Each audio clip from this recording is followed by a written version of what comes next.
জয় নিতাই, জয় গৌর, জয় রাধেশ্যাম।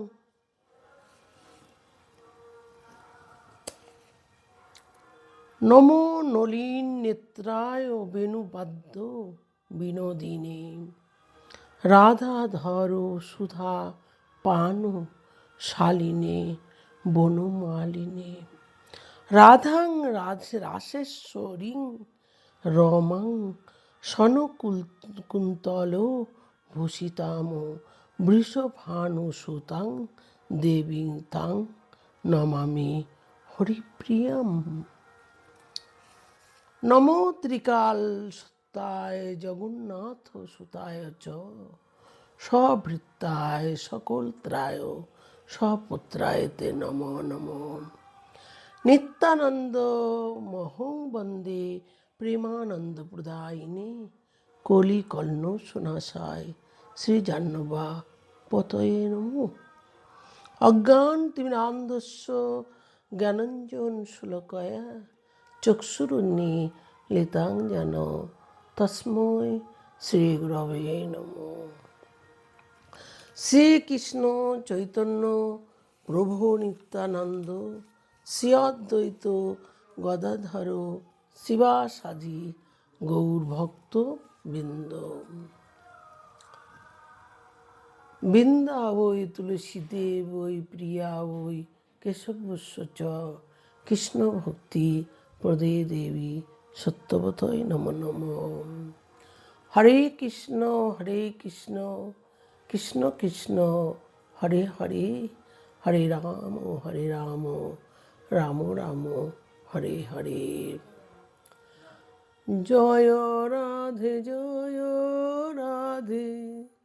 জয় রাধে গোবিন্দ, জয় রাধে গোবিন্দ, জয় জয় রাধে গোবিন্দ, জয় রাধে গোবিন্দ, জয় জয় রাধে গোবিন্দ, জয় রাধে রাধে জয় রাধে গোবিন্দ, জয় শ্রী রাধে, জয় জয় শ্রী রাধে, জয় জয় জয় জয় শ্রী রাধে। নিতাই গৌর হরি বল, নিতাই গৌর হরি বল, নিতাই গৌর প্রেমানন্দে একবার হরি হরি বল। শ্রী গুরু প্রেমানন্দে একবার হরি হরি বল, শ্রী গুরু প্রেমানন্দে একবার হরি হরি বল। জয় নিতাই, জয় গৌর, জয় রাধেশ্যাম। যত মায়েরা আছেন আমি আপনাদের চরণে আমি প্রণাম জানাই। যত সাধু গুরু বৈষ্ণব মহারাজরা আছেন আমাকে কৃপা করবেন, ভুল হলে ক্ষমা করে দেবেন। আপনাদের শ্রীচরণে আমি কোটি কোটি নমস্কার জানাই। দেখুন মায়েরা, আমি যেটুকু পাঠ সমাপ্ত করেছিলাম সেই থেকেই আমি পাঠ আবার তারপরের থেকেই করব। আপনারা মন দিয়ে শুনবেন। কংস বলেছিল 1 থেকে 8ম গর্ভ 8টি সন্তান, তার থেকে উল্টো দিকে গুনতে বলেছিল কংস। আমি তারপরের থেকে আমি করছি পাঠ। তার মধ্যে আমি একটু শ্রীমদ্ ভাগবতের কথায় উদ্ধব কী বলেছিল সেটুকু একটু করব, মন দিয়ে শুনবেন। ভগবানের তেজও ভগবানের মধ্যে আছে, ভগবানের তেজও ভগবানের মধ্যে আছে। উদ্ধব যখন ভগবানের পায়ে ধরে কাঁদছেন, উদ্ধব পায়ে ধরে ভগবানের কাছে কাঁদছে। হে প্রভু, তুমি চলে গেলে তোমার ভক্তদের কি হবে উপায়? তুমি যে চলে যাবে তা তোমার ভক্তদের কি হবে? তা আমাদের ভগবান বলেছিল যে উদ্ধব, আমি যাব না, আমি এই শ্রীমদ্ ভাগবতের মধ্যে আমি তিরোধান করে আমি থাকব। স্বয়ং ভগবান রূপে আমাকে এই ভাগবতে দেখবে। যেখানে আমার ভাগবত যাবে আমি সেখানেই চলে যাব। ভাগবত এমন একটা জিনিস, ভাগবতের মধ্যে তেজ আছে, সর্বস্ব ভগবানের সব কিছু দেওয়া আছে। এই ভাগবত আপনারা শুনবেন, মন দিয়ে দেখবেন, আপনাদের অনেক উপকার হবে। আমি এটা বলছি। দেখুন, যেখানে এই শ্রীমদ্ ভাগবত যাবে আমার ভগবান বলেছেন আমি তার পিছন পিছন আমি যাব। তাই জন্যে ভগবান বলেন, ভক্তের ভগবান আমাদের ভগবান বলেন। এই যে আমি একটা শ্রীমদ্ ভাগবতের একটা কথা আমি বললাম, মায়েরা মন দিয়ে শুনেছেন।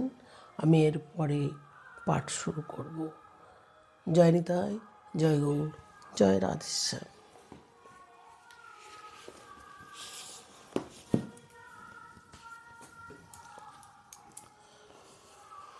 দেখুন, 1 থেকে 8 পর্যন্ত আমাদের নারদ কংসকে বলেছিল, অষ্টম গর্ভ সন্তান তো বলেছিল নারদ, অষ্টম গর্ভের সন্তান তোমার প্রথমটা বলেছ, তুমি অষ্টম থেকে তুমি এক পর্যন্ত গণ তো দেখি। তাই শেষ থেকে প্রথম, প্রথম থেকে শেষ 8টি পদ্মফুল দিয়েছিল। তারপরের থেকে আমি, দেখুন, পাঠটা শুনবেন মন দিয়ে, আমি পাঠ করছি। আমাদের নারদ এই কথাটি বলে, আমাদের নারদ নারায়ণ নারায়ণ বলে নারদ চলে গেলেন, কংসকে বলে চলে গেলেন।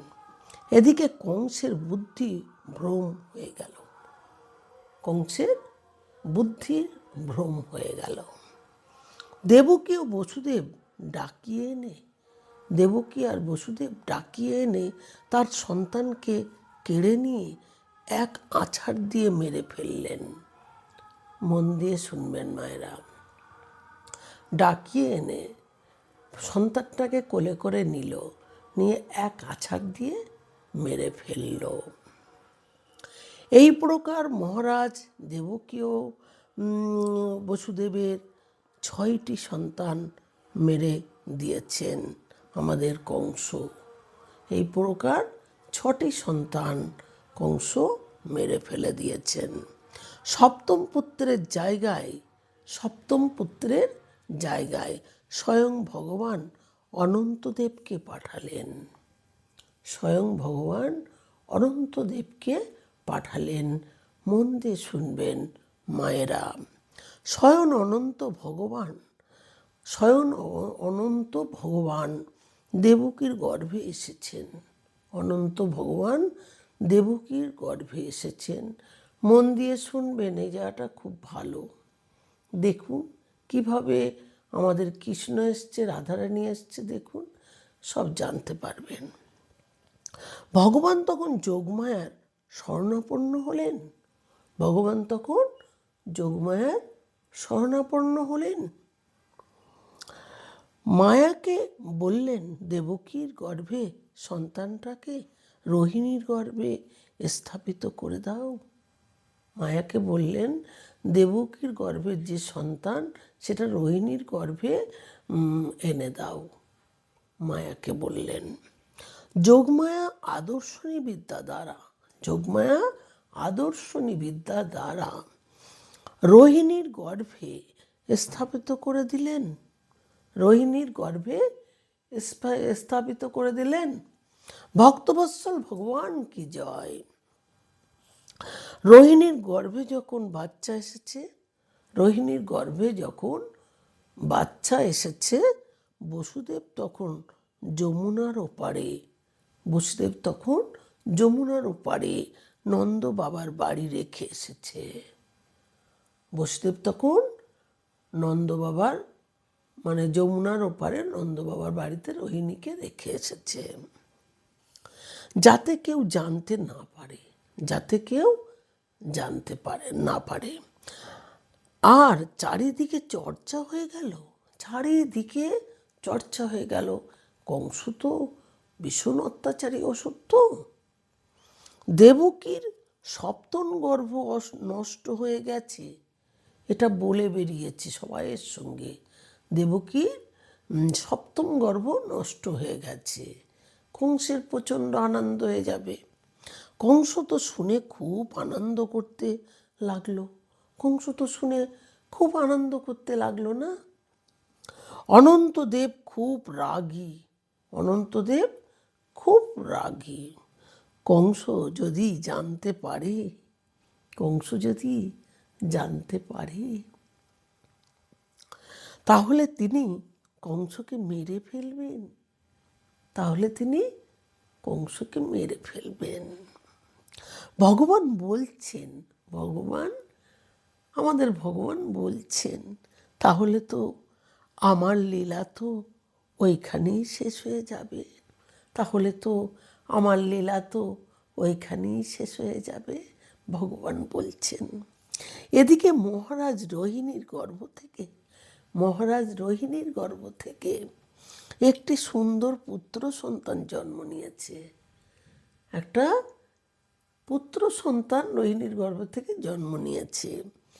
আর ওদিকে বিষভানু ও কীর্তিদার ঘরে স্বয়ং রাধারানী জন্ম নিয়েছে। ওদিকে কীর্তিদা আর বিষভানুর ঘরে স্বয়ং রাধারানী জন্ম নিয়েছে। প্রেম সে বলো রাধে রাধে, প্রেম সে বলো রাধে রাধে, প্রেম সে বলো রাধে রাধে, জয় জয় শ্রী রাধে।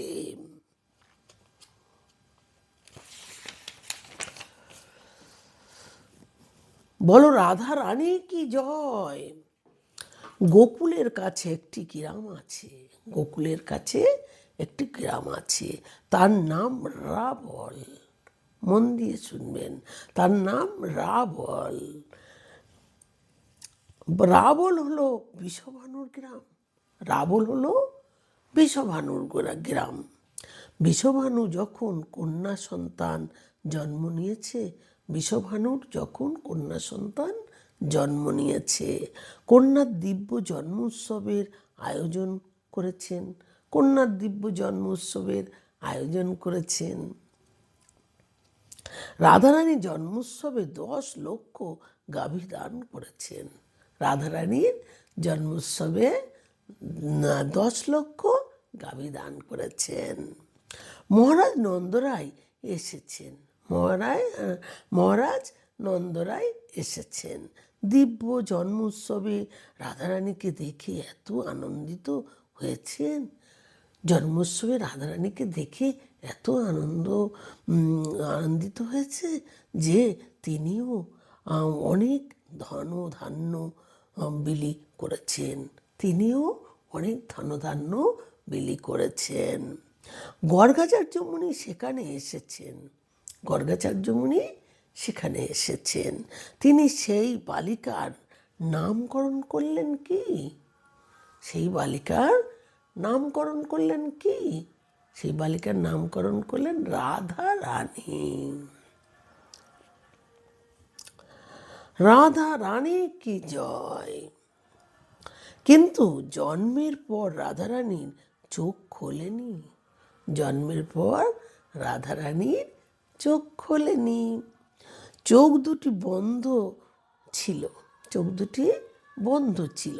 রাধারানীর দিদিমার অর্থাৎ কীর্তিদার মায়ের নাম ছিল কি? কীর্তিদার মায়ের নাম ছিল মানে মুখরাই দেবী। রাধারানীর দিদিমার নাম মুখরাই দেবী।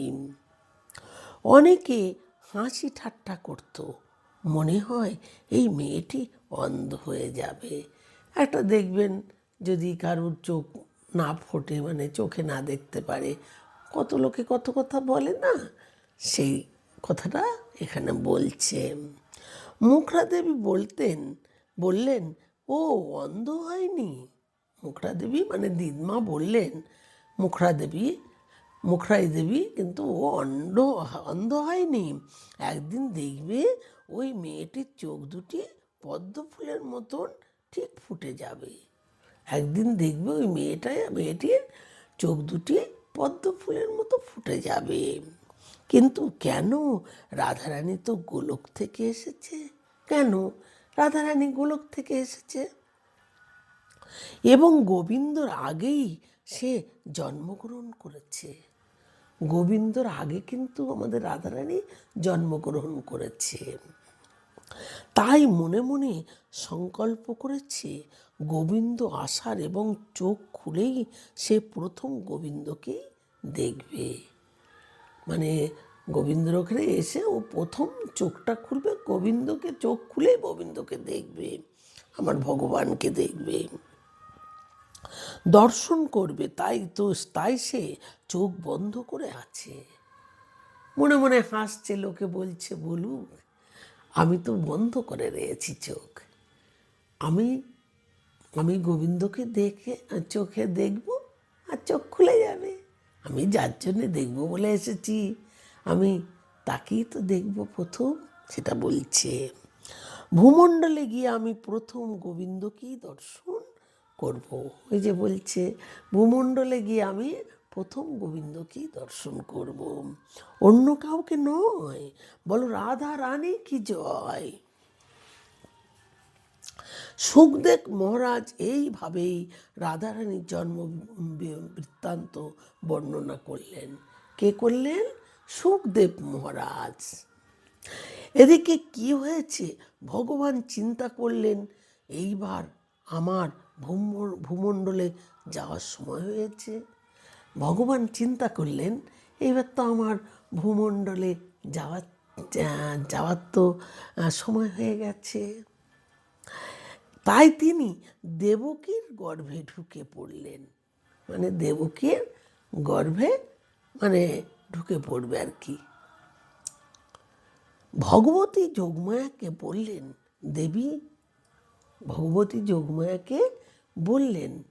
দেবী তুমিও এবার চলো, তোমাকেও ভূমণ্ডলে জন্মগ্রহণ করতে হবে। আমাদের যোগমায়াকেও আমাদের ভগবান বলল, তোমাকেও এবার ভূমণ্ডলে জন্মগ্রহণ করতে হবে। যোগমায়া বললেন, প্রভু, যোগমায়া মানে পার্বতী। যোগমায়া বললেন, প্রভু আমি তো মায়া। বলছে আমি তো মায়া, আমি কিভাবে জন্মগ্রহণ করব? এ সংসার হলো মায়ার অধীন। বলছে এ সংসার তো মায়ার অধীন, আমি কি করে জন্মগ্রহণ করব? মায়া কি করে সংসারে প্রবেশ করতে পারে? বলুন, মায়া কি কোনোদিন সংসারে প্রবেশ করতে পারে? ভগবান বললেন, বলো তো আমি কে? আপনি তো মায়াপতি। যোগমায়া বললেন, আপনি তো মায়াপতি। আমি মায়াপতি হয়ে যদি জন্মগ্রহণ করতে পারি, তুমি পারবে না কেন? তুমি জন্মগ্রহণ করতে পারবে না কেন? আমি তো মায়াপতি হয়ে যদি আমি জন্মগ্রহণ করি, তুমিও তো জন্মগ্রহণ করতে পারবে। তাহলে তো প্রভু আমার কোনো মান সম্মান থাকবে না। মন দিয়ে শুনবেন, তাহলে তো প্রভু আমার তো কোনো মান সম্মান থাকবে না। এটা বলছে আমাদের যোগমায়া। চিন্তা করো না, কলিযুগে আমার চাইতে তোমার পূজা বেশি হবে। ভগবান কি বললেন? কলিযুগে আমার চাইতে তোমার বেশি পূজা হবে। মন দিয়ে শুনবেন, সবাই আলাদা আলাদা নামে তোমার পূজা করবে। সবাই আলাদা আলাদা নামে তোমাকে পূজা করবে। কেউ দুর্গা রূপে, কেউ চণ্ডী রূপে, কেউ কালী রূপে। কেউ দুর্গা রূপে, কেউ চণ্ডী রূপে, কেউ কালী রূপে।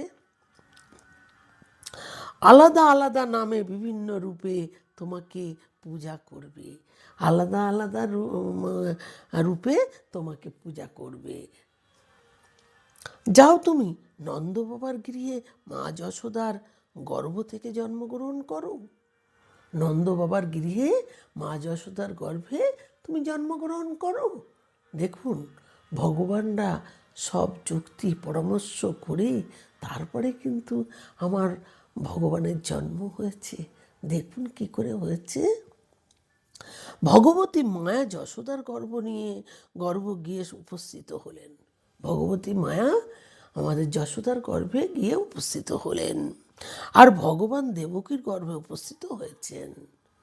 মন দিয়ে শুনবেন কিন্তু, দেখুন কিভাবে জন্মগুলো হয়েছে। আমাদের ভগবান দেবকীর গর্ভে মানে উপস্থিত হয়েছেন। এদিকে কংস যখন জানতে পারলেন দেবকীর অষ্টম গর্ভের সন্তানের হাতে তার মৃত্যু রয়েছে, কংস যখন জানতে পারলেন দেবকীর অষ্টম গর্ভের সন্তানের হাতে আমার মৃত্যু রয়েছে, দুজনকে কারাগারে বন্দি করে রাখলেন। তখন ভয় এসে গেছে, তখন দুজনকে কারাগারে বন্দি করে রাখলেন। ভগবানকে দেখতে কেমন, ভগবানকে দেখতে কেমন, সমস্ত দেবতাগণ এসে গর্ভস্তুতি করছেন, সমস্ত দেবতাগণ এসে গর্ভস্তুতি করছেন। জন্ম নেওয়ার সময় হয়ে এসেছে, সব দেবতারা বলছে এবার জন্ম নেওয়ার সময় হয়ে এসেছে। ভাদ্র মাস এক এক তিথি পার হয়ে যাচ্ছে, ভাদ্র মাস এক এক তিথি পার হয়ে যাচ্ছে। এসে গেছে কৃষ্ণপক্ষ, এসে গেছে কৃষ্ণপক্ষ। প্রকৃতি আনন্দ শুরু করে দিয়েছে, চারিদিকে নৃত্য করছে। প্রকৃতি আনন্দ শুরু করে দিয়েছে, চারিদিকে নৃত্য করছে। দিব্য মৃদু মৃদু সুগন্ধি হাওয়া বইছে, দিব্য মৃদু মৃদু সুগন্ধি হাওয়া বইছে। নদীর মধ্যে হঠাৎ করে জল বেড়ে গিয়েছে, নদীর মধ্যে হঠাৎ করে জল বেড়ে গিয়েছে। ব্রাহ্মণরা যজ্ঞ শুরু করে দিয়েছে, ব্রাহ্মণরা যজ্ঞ শুরু করে দিয়েছে, আমার ভগবান আসবেন। ভগবানের আগমনের সময় হয়ে গিয়েছে, ভগবানের আগমনের সময় হয়ে গিয়েছে। যে বৃক্ষে কোনো দিন ফুল ফোটেনি সেই বৃক্ষ ফুল ফুটেছে, যে বৃক্ষে কোনো দিন ফুল ফোটেনি সেই বৃক্ষে ফুল ফুটে গিয়েছে। ভাদ্র মাসের প্রতিপদ, দ্বিতীয়া, তৃতীয়া, চতুর্থী, পঞ্চমী, ষষ্ঠী, সপ্তমী পেরিয়ে গেছে। ভাদ্র মাসের প্রতিপদ, দ্বিতীয়া, তৃতীয়া, চতুর্থী, পঞ্চমী আর ষষ্ঠী, সপ্তমী পেরিয়ে গেছে, সব পেরিয়ে গেছে। অষ্টমী এসেছে, অষ্টমীর চিন্তা বেড়ে গিয়েছে, অষ্টমী কিন্তু এসেছে, অষ্টমীর চিন্তা বেড়ে গিয়েছে। ভগবান আসবেন কি না আসবেন চিন্তা করছে, ভগবান আসবেন কি না আসবেন। আগের জন্মে ভগবান নবমীতে জন্মগ্রহণ করেছিলেন, আগের জন্মে ভগবান নবমীতে জন্মগ্রহণ করেছিলেন। আগের জন্ম মানে রামচন্দ্র নবমীতে জন্মগ্রহণ করেছিলেন, আগের জন্মে রামচন্দ্র নবমীতে মানে জন্মগ্রহণ করেছিলেন। সেটাই হলো রামনবমী, সেটা রামনবমী। দেখতে দেখতে অষ্টমীর দিন পেরিয়ে গেল, দেখতে দেখতে অষ্টমীর দিন পেরিয়ে গেল। রাত্রি এসে গেছে, দেবতারা চঞ্চল হয়ে পড়েছে। দেবতারা চঞ্চল তো হবেই, আমাদের প্রভুর আসার সময় হয়ে গেছে, দেবতারা চঞ্চল হয়ে গেছে, এসে গেছে, দেবতারা চঞ্চল হয়ে গেছে, হয়ে পড়েছে। ভগবান কখন আসবেন, কখন আসবেন দেখতে দেখতে ঠিক সেই মহেন্দ্রক্ষণ 12টা বাজতেই, মহেন্দ্রক্ষণ সেই 12টা বাজতেই চতুর্ভুজ রূপ ধরে দেবকীর গর্ভ থেকে ভূমিষ্ঠ হয়েছেন, চতুর্ভুজ রূপ ধরে দেবকীর গর্ভে জন্মগ্রহণ করেছেন, ভূমিষ্ঠ হয়েছেন। ভগবান বললেন আমি এখন ছোট হয়ে যাব। ভগবান বললেন আমি এখন ছোট হয়ে যাব। দেখুন এবার কৃষ্ণের জন্মদিনটা দেখুন কিভাবে আমাদের ভগবান কিভাবে এসছে সেটা বলছি। আমি ছোট হয়ে যাব, আমরা সবাই কোলে নেব, কোলে নেবে, আমারে সবাই কোলে নেবে। ভগবান ছোট শিশু হয়ে গেল। বসুদেব কোলে নিতেই কারাগারের সমস্ত দরজা খুলে গেল। বসুদেব কোলে নিতেই সমস্ত দরজা খুলে গেল। বসুদেব ঝুড়ি করে মাথায় নিয়ে চললেন। বসুদেব ঝুড়ি করে মাথায় নিয়ে চললেন, যেন স্বয়ং ভগবান না, তার রাস্তা তিনি ঠিক করে নিয়েছেন। বাইরে বৃষ্টি পড়ছিল, বাইরে বৃষ্টি পড়ছিল। অনন্ত নাগ ভগবানের মাথায় আচ্ছাদন করে রাখলেন। অনন্ত নাগ ভগবানের মাথার ওপরে আচ্ছাদন করে রাখলেন। যমুনাকে বললেন আমার রাস্তা করে দাও। যমুনাকেও বললেন আমার রাস্তা করে দাও। যমুনা রাস্তা করে দিলেন। যমুনা রাস্তা করে দিলেন। চুপি চুপি নন্দ মহারাজের বাড়ি উপস্থিত হয়ে, চুপি চুপি নন্দ মহারাজের বাড়ি উপস্থিত হয়ে যশোদার ঘরে ঢুকে ভগবানকে রেখে যশোদার পাশে কন্যাকে নিয়ে, যশোদার পাশে কন্যা ছিল, কন্যাকে নিয়ে কংসের কারাগারে চলে আসলেন।